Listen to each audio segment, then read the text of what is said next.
Hi, it's Vera. Welcome to the PL Pod for May 2021. This week, I'm happy to be joined by Chloé LaDuchesse. Chloé is the author of Furies. Her first collection of poetry was published by Memoir d'Encre in 2017, which was nominated for the Trillium Book Award for poetry. Over the last 5 years, she has been published in magazines, collaborated in collective books, organized 3 editions of the bilingual zine fair Expo Zine Sudbury, and taken part in numerous literary events. Chloé was the fifth poet laureate of Greater Sudbury. During her 2-year tenure, she hosted the show Poetry Station on CKLU 96.7 FM community and campus radio. Her second poetry collection, Exosquelette, will be published this May. Hi, Chloé. Welcome. Hi, Vera. Thanks for having me. Oh, it's my pleasure. I must tell listeners, I am not bilingual, and I so regret that because I know what's coming. And at times like this, I want to be able to understand the words I'm hearing because they're so great, I'm sure. And that being said, I love listening to you and watching you read because your facial expressions and your body language, and anyone who's seen you read knows this, it's almost a translation in itself. So Really? it's wonderful to watch you. I like it very much. So welcome. I'm looking forward to this. um, your new book, Exosquelette, launches on the 26th of May. Mm-hmm. Congratulations on that. That's very exciting. Oh, I'm very excited. What does your launch plan look like given the situation? Are you zooming around the world? I will be zooming from Montreal, kind of. I'm in Sudbury, but my publisher is in Montreal. So we're doing a book launch on the 27th at 7:30 on Zoom. And it will be a dual book launch because a good friend of mine is also releasing her book today. And we love to chat. We love to talk about poetry, about writing. So I had the idea, how about we do a conversation together about our new work, and I can talk about yours and you can talk about mine. So I'm very looking forward for that, but it's going to be on Zoom. And then in Sudbury, I was hoping to do a outdoor thing, but I don't know when that's going to be possible. Yeah. Will you do something through the library on Zoom, like in addition to the launch you're doing from Montreal?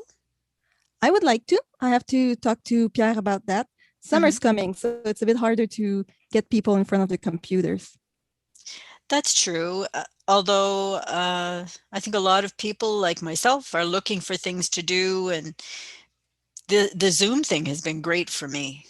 I'm going to England at the end of June. That's exciting.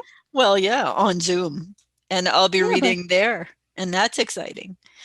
So tell me a little bit about Exosquelette and how it differs from your previous work. so Furies, my first book was, well, a first book.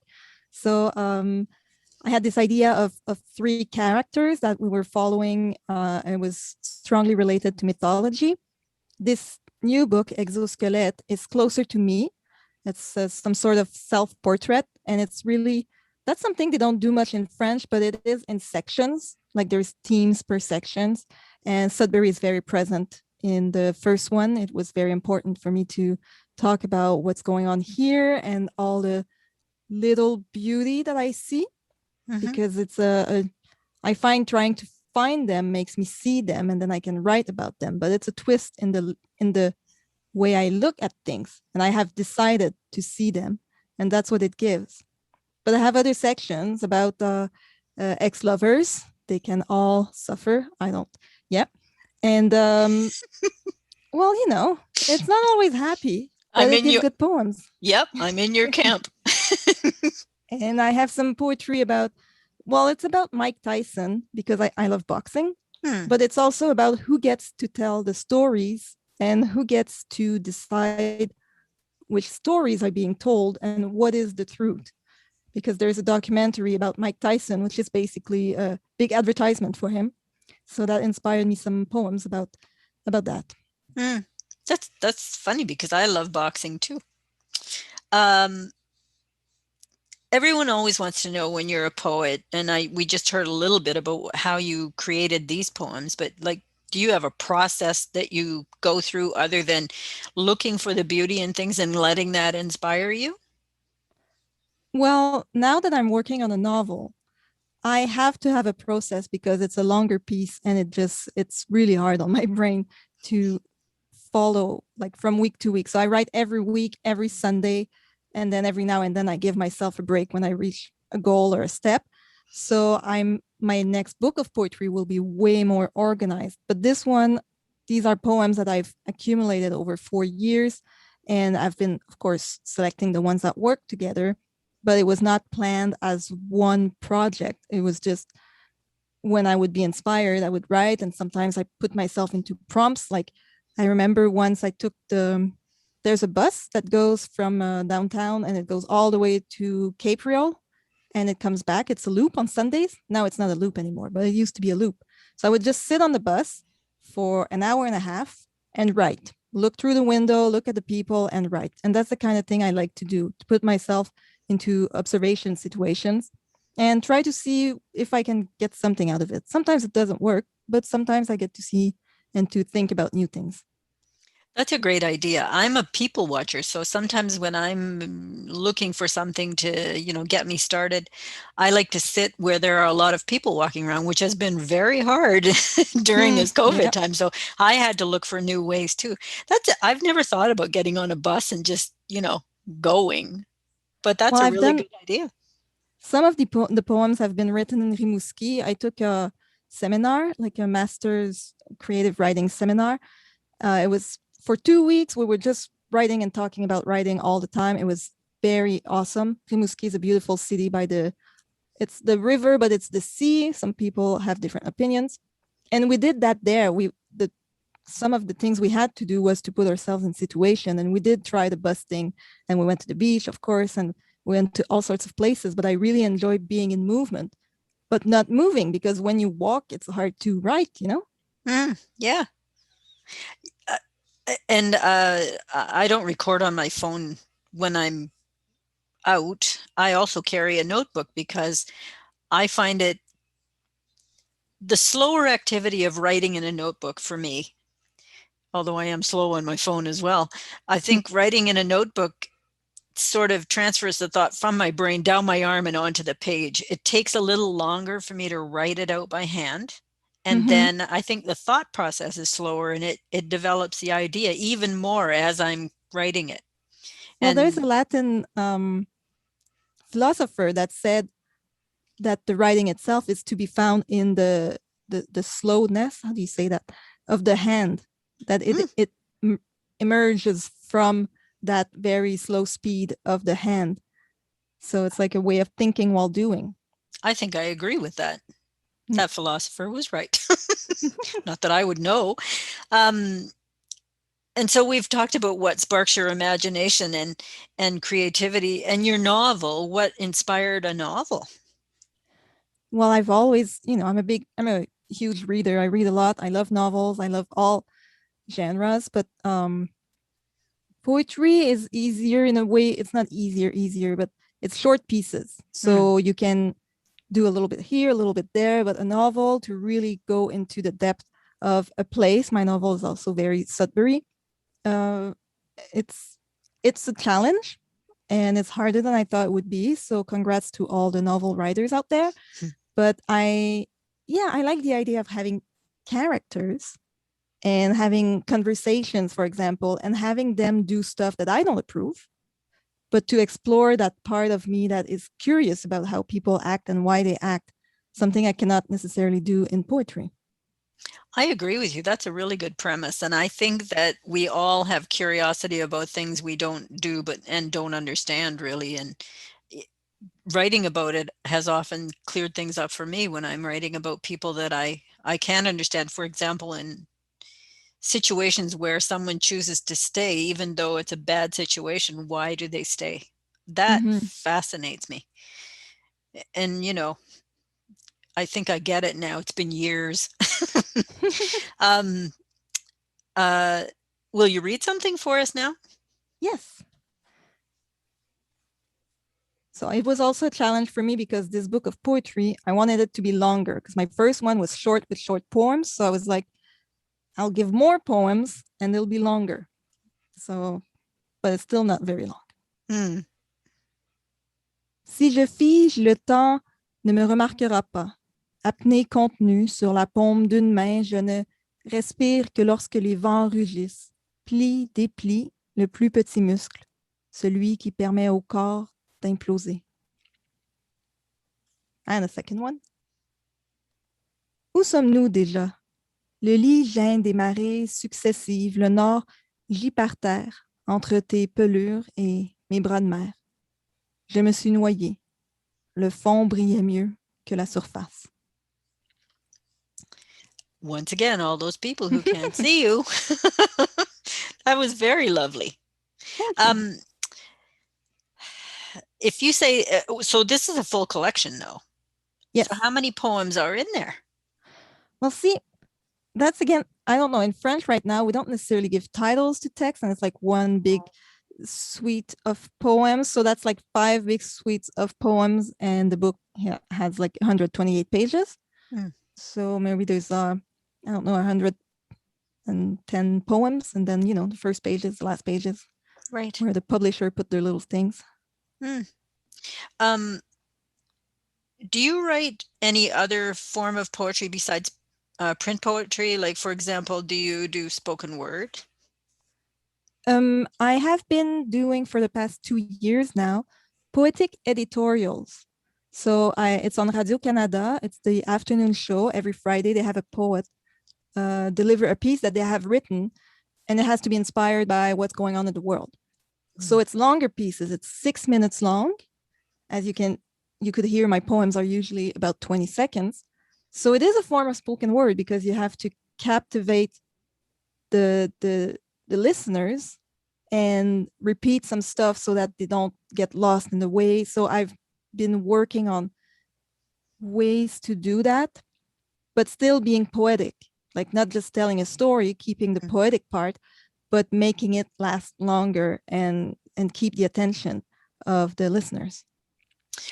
I like spoken word. Spoken word is in some ways longer and much more of an entertainment for me than listening to someone read poetry in the straight sense. And I think both forms are really good. For me, spoken word, and this is probably going to get me in trouble, but spoken word tends to detract from the poem because you're watching this performance. And then I have to remind myself of Roger Nash, who is a performance every time he reads a poem. He likes to bring his personality into the poem in that way. And so it's really a form of spoken word and performance. And I think that maybe I'm the one who needs to change my thinking.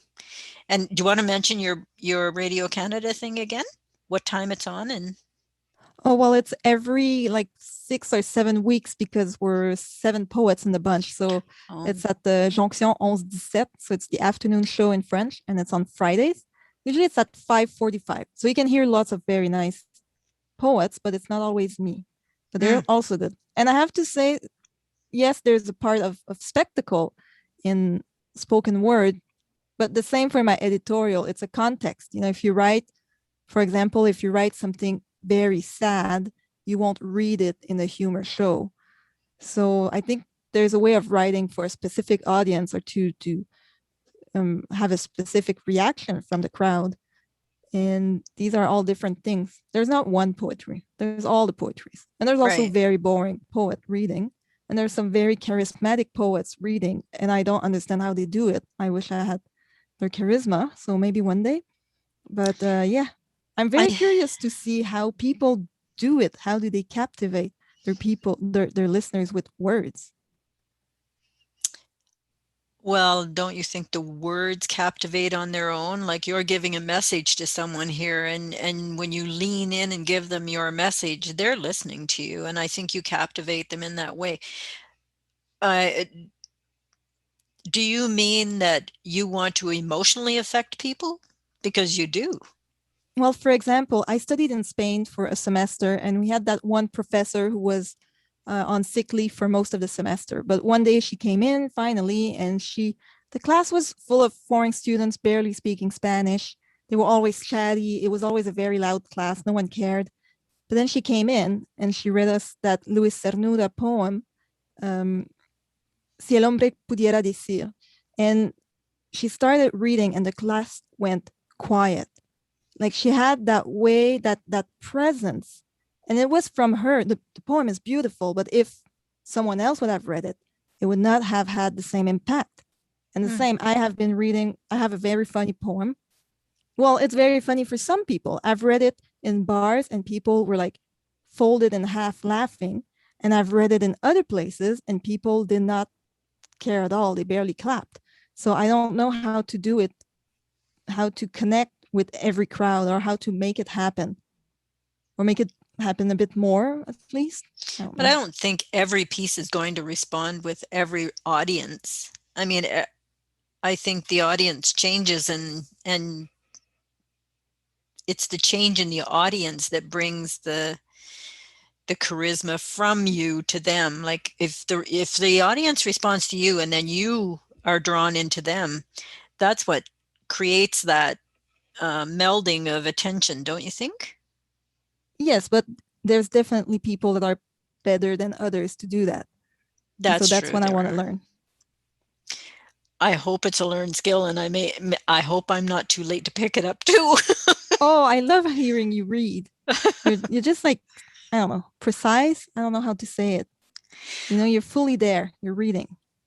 Thank you. I think that's part of it, you know, being in that moment where you're talking to specific people in your audience and it just makes you feel closer to those people. Do you want to read another poem or two? Two short ones? Sure. Un matin comme ceux d'avant, le chat se multiplie sur nos pieds. Les voisins grattent la guitare. L'amour coûte ancien. Je décode l'avenir dans les fissures d'une tasse. Seul reste l'anse quand tu t'échappes. La mémoire a parfois une odeur de roussi. C'est chacun pour soi. Faire brûler les chairs, revenir presque par accident à ces murs nus face auxquels pointent mes sens. J'en appelle au départ précipité. Ai-je été sublime ou esselé? Thank you. Thank you for sharing your poetry with us today. Well, it's my pleasure. It's always, you're one of the very first one to, actually, I think you're the very first one to interview me about this book. So it's a great first time. Oh, well, good. Do you want to mention that you would like to be at the library again because Pierre will be listening to this? Well, Pierre knows where to find me. He already knows my book's coming. Yeah, well, good. I hope that we can all get a look at everything you're going to do from here on out, and good luck with your novel. Thank you, listeners, for stopping by to the PL Pod today. You know what I always say? Write something. It feels good.